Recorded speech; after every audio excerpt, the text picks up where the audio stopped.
Jean Spangler. You probably never heard of her. Jean was one of thousands of beautiful wannabes who came to Hollywood hell-bent on silver screen glory. But Jean's dreams never came true. Spangler mysteriously vanished on October 7th, 1949. Be very unusual to disappear, although the Black Dahlia, that might have been around the time that Jeannie disappeared. This case was to missing persons what the Black Dahlia murder was to homicides. It had enough twists and turns to rival any Raymond Chandler novel. For some strange, inexplicable reason, it had been swept under the carpet. Well, it's time for a little Hollywood house cleaning, folks. The cast of characters involved in Jean Spangler's strange disappearance include disgruntled ex-lovers, a backroom abortionist, a mob kingpin, and a major movie star. I think somebody high up may have been the father of that child she was going to abort, and she was going to shake him down for a payment. One of the detectives on the case said the one thing we found out about this girl is she got around. I mean, she dated everybody. And it wasn't just show business people, it was gangsters. On this episode of Mysteries and Scandals, we'll explore this bizarre case and examine a gallery of suspects, one of whom may have gotten away with the perfect crime. I wanted somebody to pay for her disappearance. If it was an abortion, it would have been a homicide, not a murder. Now, if her husband killed her, that's a murder.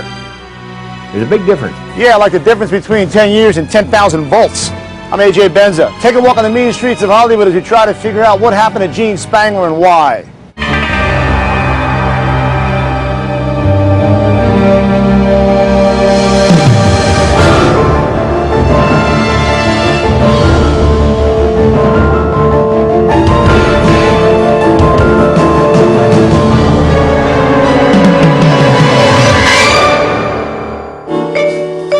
This is Hollywood, a place, an industry, a state of mind.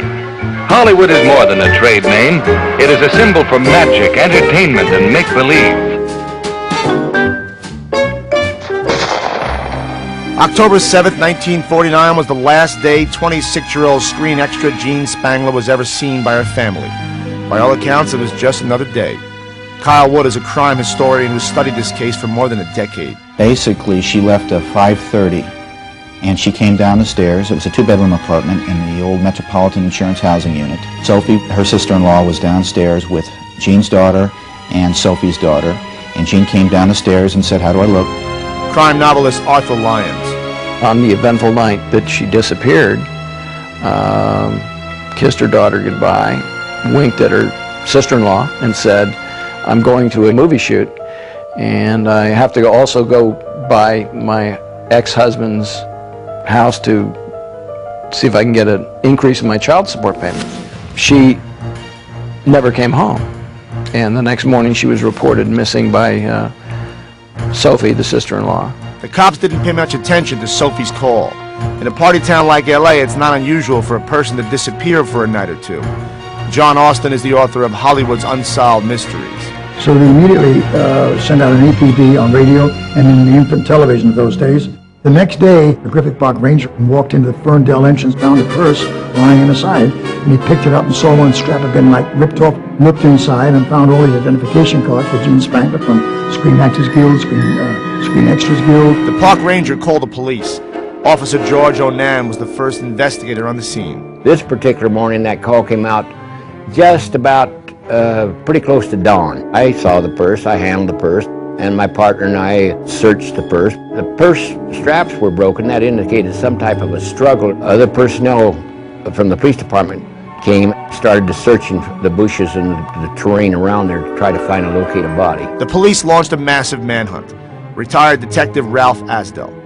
Her purse was found in an illogical place, and I think that somebody woke up to the fact that their purse was in their car and they threw it out the window. There's only one way that you could cover an area like the Griffith Park, is by horseback. I asked to have the mounted posse to be assigned to this particular area. They pursued the whole area to look for evidence and or the body. Nothing turned up. That's when the LAPD shifted its focus to a cryptic note found inside Spangler's purse. The note said, "Kirk can't wait any longer. going to see Dr. Scott. It'll work out best this way while Mother is away. That note was analyzed by a police department handwriting expert, and that was her writing. In order to understand what the note meant, investigators went back to the beginning of Jean's story. And so will we. Jean Spangler was born in Seattle in 1923, and apparently her family moved around quite a bit, but she ended up in Los Angeles, graduating from Franklin High School in 1941. In June of 1942, Jean married her high school sweetheart, Dexter Benner. The marriage was in trouble right from the beginning, but then she found out that she was pregnant. Shortly after the birth of Christine, April 44, Dexter was inducted into the service. He goes to the South Seas. He was sending her money back to save for them when he came home. She has been seeing this other guy, an Air Force lieutenant named Scotty. She'd been living with him. They were talking about perhaps getting married. She goes to an attorney friend that she had, and she says, we've blown all the money that he sent back. Scotty's wrecked his car. On the same day Dexter returned home from the war, the couple filed for divorce.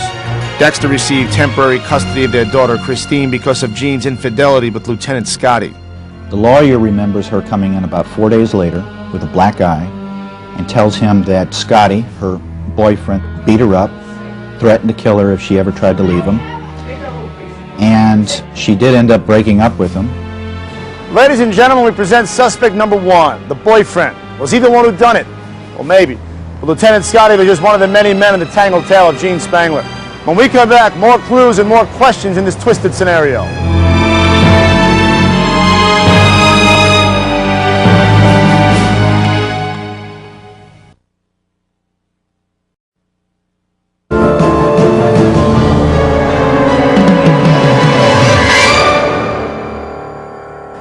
'48 was a busy year for 25-year-old aspiring actress Jean Spangler. She scored bit parts in a couple of big films. But it was Jean's scandalous real-life drama with her ex-husband that caused a commotion with the LA press. In 1948, Jean tries to regain custody of Christine, away from Dexter. This is a story that was played out in the front pages of all the Los Angeles newspapers, like a soap opera, every day. Dexter launched this smear campaign in 1948 to discredit Jean on the stand, charging that she was an unfit mother, that she was a glamour girl. In 1948, a glamour girl wasn't anyone's idea of a proper young lady. I think she was just one of those girls that was caught up in Hollywood, so to speak. She liked the nightlife and the dangerous, live on the edge life. In Hollywood, there was always blurred lines as to what you were going to do. I mean, the casting couch is notorious, but that's what you had to do to get into the movies. Here magic carpets fly. Rome is built in a day. Flowers bloom in profusion throughout the seasons. And romance is just around the corner. Any corner. Well, Florentine Gardens and Earl Carroll were the spots to be seen in Hollywood. They were the place to make contact. Spangler earned extra cash as a showgirl at the famous Earl Carroll Theater. Betty Bedoin worked with Jean. Primarily, we wore beautiful clothes, long skirts, big hoop skirts, and platform soles about this big. She sat next to me at the dressing room. There was never a dull moment with that girl. She was an up person, beautiful personality, and I don't think she ever had an argument with anyone.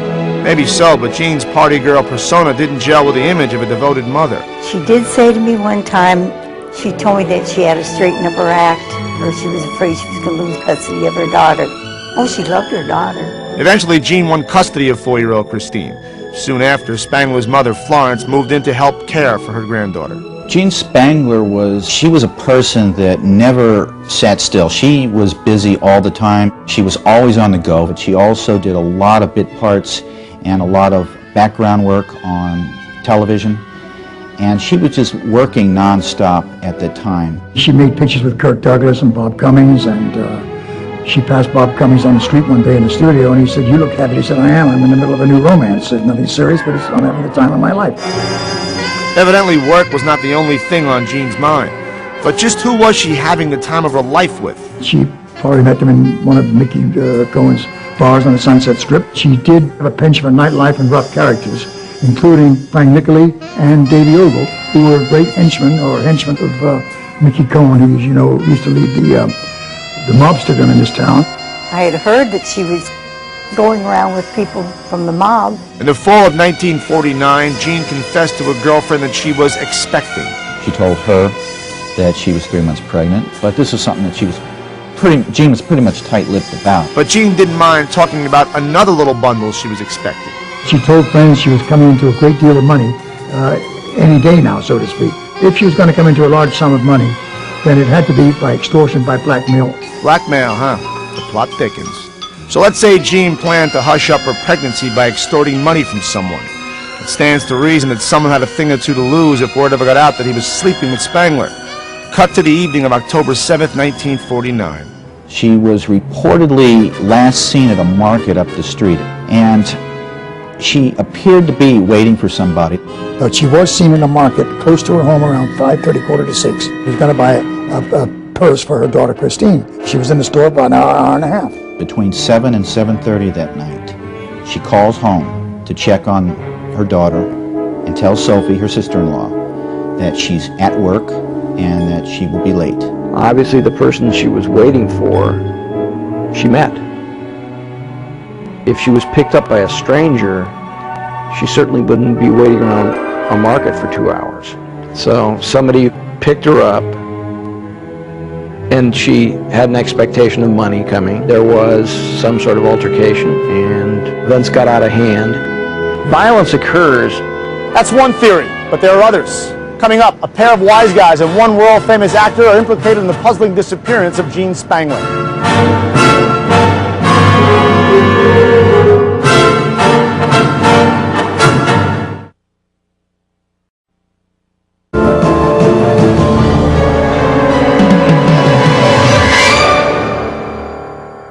In October 1949, the City of Angels was buzzing about the strange disappearance of 26-year-old actress Jean Spangler. When the initial search came up empty, police turned their attention to one of the few pieces of hard evidence they had, a cryptic note written by Jean Spangler herself. Like I say, her personal life was her life, and she was just very flamboyant and come in and happy all the time. A very close girlfriend of hers told the police that Jean told them that she was pregnant. She knew who by, but she'd never tell anybody. The note read, "Kirk, can't wait any longer, going to see Dr. Scott. It will work best this way while Mother is away." Based on the information given them, investigators figured that Dr. Scott was an abortionist. Now, you've got to remember at that time abortion was illegal. If they used coat hangers or crude tools, there was a very strong possibility that that person could lose their life within a matter of minutes. Now, an abortionist who had botched an operation, obviously he would have motive to get rid of her because he didn't want to be found out. But why would he throw away her purse, thereby causing police to assume a crime had been committed? Yeah, especially a purse with an incriminating note inside. It's possible that this individual panicked. People do a lot of strange things in the heat of the moment. Apparently there was several Dr. Scotts in the area. There was a Dr. Scott that was supposedly an abortionist that was operating the Sunset Strip at the time. He was never found, and it was a dead end. The detectives switched their focus to the only other name in the note, Kirk. The first thing that popped to my mind and several other policemen was probably and possibly Kirk Douglas. It could have been Kirk anybody, but there wasn't a second name on the note, and so it was practically impossible to know who they might have been referring to. So was Kirk Douglas a suspect? He called the police the next day and said, "Yes, I remember her. I never dated her. I did say hello to her. I did speak to her a couple of times on the set, and that's all." That was very strange. With all the Kirks that are out there, I was amazed that he called in before the detectives had a chance to contact him. Douglas's alibi that he was getting over the flu in Palm Springs passed the police test. I think she had the abortion in Mexico. I think she died during the abortion or immediately afterwards. I don't know. Here's a curveball for you. Turns out Jean wasn't the only person to vanish from Los Angeles that night. Two of her mobster friends, Davy Ogle and Frank Niccoli, also turned up missing. Presumably they went for a swim with the fishes. Coincidence? Davey Ogle, who was a henchman for Mickey Cohen, and Frank Nicola. They disappeared right around the same time that she did. They were scheduled to testify on conspiracy charges against Mickey Cohen. They'd probably skipped town or were killed by a rival mob, or that Cohen had them killed because they might testify against them. Jean Spangler had some or many ties with the mob. The mob got involved. They had received a call to get rid of her and her body. That was their strong suit, to remove whatever person might have come up for a hit. In other words, kill them. I was not aware that the mob would go around killing showgirls as such. They might beat them up once in a while, but I don't know of them killing anybody. As the notoriety of the Jean Spangler case grew, so did the number of alleged Jean Spangler sightings. Police theorized that maybe Jean left town to have her baby and would resurface when it was born. They sent detectives down to Palm Springs. They sent them all over the Southwest looking for Nicolai, Ogle, or Jean Spangler. She kept showing up everywhere. She showed up in Las Vegas, in Palm Springs, in Mexico, down south in San Diego. But none of them ever panned out. No leads ever panned out. This story has more dead ends than Laurel Canyon, but there's one very interesting piece of information left to reveal. Straight ahead, 2 other Spangler family members go MIA, and Jean's mom goes to her grave swearing she knows who done it.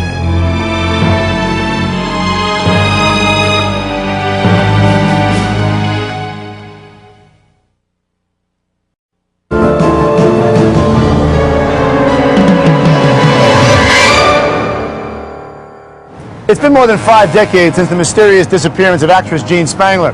Experts still can't agree on what happened to Jean, why it happened, or who was involved.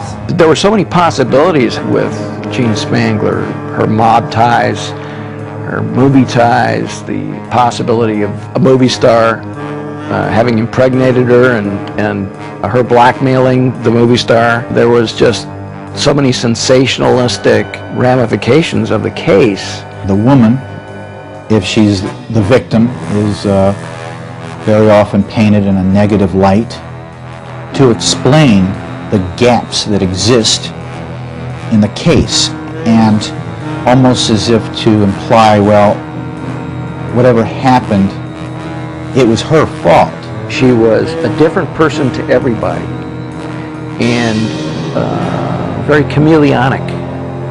Everybody saw somebody different. Nobody knew really who they were dealing with. So let's recap what may have happened on the night of October 7th, 1949. She was in the midst of writing a note and ran into the clerk that she was writing the note to. There was a struggle, and the handles were ripped off her purse, and Jean Spangler disappeared. I would say that Spangler was a victim of an illegal abortion, and the body was either ground up or dumped at sea or buried out in the desert. I believe that she was impregnated by Kirk. It seems obvious by the note. Whoever Kirk is probably who killed Jean Spangler. The rumor was that she was going with it. She was mixed in with a bunch of gangsters. They didn't say who, just that she got tangled up with some gangsters. I think she was with Nicolai and Ogle. I think something happened to all 3 of them at the same time. No, Jean Spangler was not a mob girl. She wasn't a gun moll. She hung out with everybody, from very rich and socially prominent men to gangsters. As the Jean Spangler investigation began to lose steam, the court battle for custody of her daughter Christine heated up. Jean's mother Florence duked it out with Christine's father Dexter Benner. Benner and his new wife tried to force Jean's family out of the picture. He wanted to erase the memory of Jean from his daughter's memory, and they would literally stand over Jean's mother during the visits and just would not allow her to talk, until eventually they just decided not to let her come over at all. The custody hearing dragged on for 4 years. Dexter missed 14 appearances. Finally, the judge held Benner in contempt of court. In 1953, a bench warrant was issued for his arrest. Within days of the warrant, Benner skipped town, taking his wife and Christine with him. The police never found them. To the day she died, the acrimony between Florence Spangler and Dexter Benner was the fact that she considered Dexter Benner responsible for Jean Spangler's disappearance. But she could never prove it. Dexter Benner declined our invitation for an interview. He told us his daughter Christine was also not interested. All that's left of Jean Spangler are secondhand memories. She was a fighter, a mother that went to bat for her daughter, a mother who cared for her daughter. She had the perfect face for a film star. Oval, wide mouth like Julia Roberts, sparkling eyes, and a great personality. And it's a shame that she never realized her potential because of what happened to her. She was a hopeful who never got her hopes fulfilled. You know, it's sad that there's no ending to it when the body's not found. There's no ending. And you wonder, I wonder who killed her. If she is killed, we don't even know that. There is somebody out there that knows how Jean Spangler died. Possibly, we'll find one witness somewhere that might want to confess to their knowledge of that crime. Jean Spangler has no gravesite to mark her passing. Her family has no place to leave flowers in her memory. I'm A.J. Benza. Join me the next time we meet in a state of mind called Hollywood. But with missing persons cases, it's always going to be out there. You always wonder, and it just gets under your skin, and the years pass, and you know the person's never coming back, but there's always the strange possibility, maybe remote chance that, you know, you're going to open the door one day and that person's going to be there.